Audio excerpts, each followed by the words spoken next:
Som l'Escola Mediterrània d'Alacant, concretament 5è de primària, i aquest és el nostre projecte d'aprenentatge servei.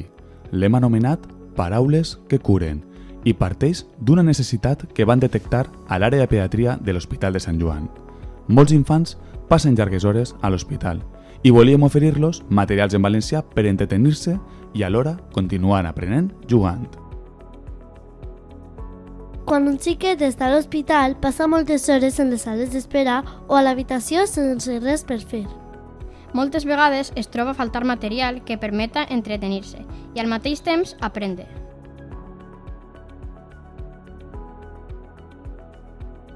Per això vam pensar, i si fem nosaltres una revista amb jocs de llengua per acompanyar-los?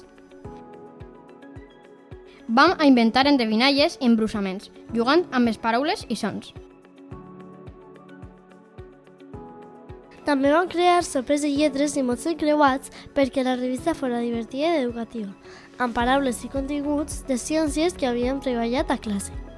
Tot l'alumnat va passar per totes les tasques, escriure textos, dissenyar esborranys, maquetar a Canva, revisar, i així tothom va experimentar tot el procés i es va sentir protagonista.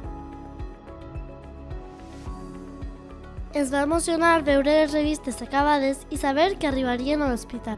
Gracias a vosotros por el esfuerzo, por el trabajo que habéis hecho, que los niños del hospital os lo van a agradecer, os lo están agradeciendo muchísimo. Muchas gracias a todos. Quan ens van donar el diploma, ens vam sentir orgullosos perquè el nostre treball havia servit de veritat. Hem descobert que les paraules no sols serveixen per comunicar, també poden curar.